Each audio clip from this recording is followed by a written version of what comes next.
শুনেন গ্রামবাসীরা, মোড়ল সাহেব একটি ঘোষণা দিয়েছে যে মোড়ল সাহেবের মেয়েকে যে তিনটে নতুন কথা শোনাতে পারবে তার সঙ্গে মোড়ল তার একমাত্র মেয়ের বিয়ে দিবে। আর যদি সেই কথা নতুন না হয় তাহলে মোড়লের মেয়ের ছুটির মালা পরে সারা গ্রাম ঘুরতে হবে। যা তোর হয়নি এই কথা আমি অনেক আগেই শুনেছি।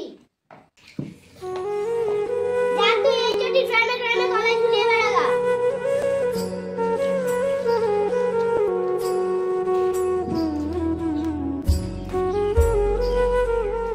রাজকুমারী, আমার তিনটে নতুন প্রশ্ন শুনেন। হ্যাঁ শোনা দেখি, তোমার কি নতুন কথা আছে?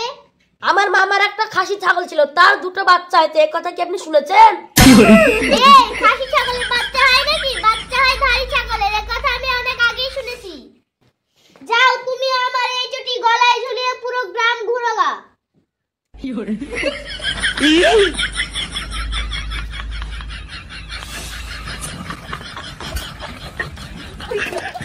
এই দাদা, তুই পাগলা হয়েছিস নাকি? গলায় চটির মালা পরে বেড়াচ্ছিস?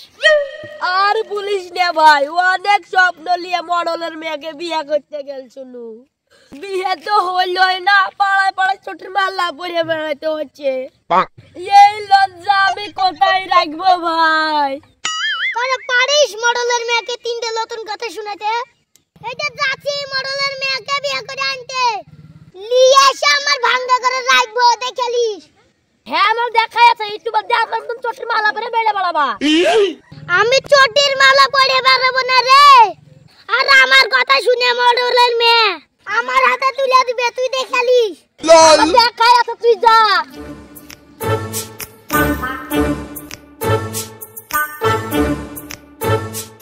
মডেল সাহেব, তাহলে আমি নতুন তিনটে কথা শুরু করি।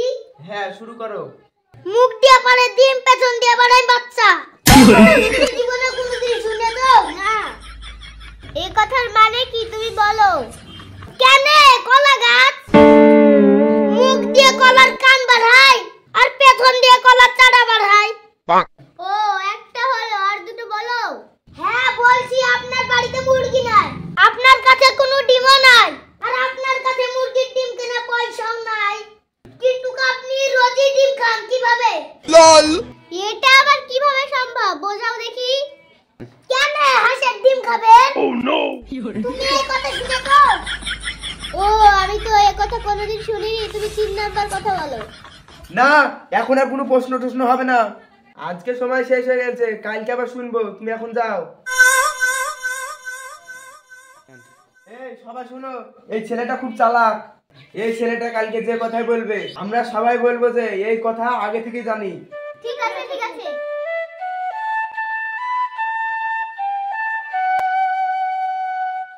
তুমি কাগজ নিয়ে কি করতে এসেছো? তুমি একটা নতুন কথা বলার জন্য এসেছো, নতুন কথা বলো। বলছি এত ব্যস্ত কি আছে? মরণ মশাই, আপনার দাদা আমার দাদার কাছে 10 বিঘা জমি নিয়েছিল, এই কথা খান কি আপনি জানেন? এই শালা কি প্রশ্ন করেছে রে? আমি যদি বলি জানি তাহলে তো আমি এই 10 বিঘা জমি ফিরিয়ে দিতে পারবো না। শালা আমি যখন কি যে করি, এত বিশাল বেকায়দায় পড়ে কেন রে? মরণ মশাই কি ভাবছেন? এই কথা খান কি শুনেছেন না শুনেননি? না বাপ, এই কথা শুনিনি। তাহলে এটা নিশ্চয়ই নতুন কথা। তাহলে আপনার মেয়েকে আমার হাতে তুলে দেন। আই মা, তোকে বিদ্যুৎ এলাকার হাতে তুলে দিই। না, আমি আগে বিয়ে করব না। এখন করব না বললে হবে? তিনটা নতুন নতুন কথা খুব শুনলাম। মা তুই আর অমত করিস না, আয়, তোর কপালে ই ছিল, তুই আই মানিয়ালে, তোরা দুজন সুখী হোক।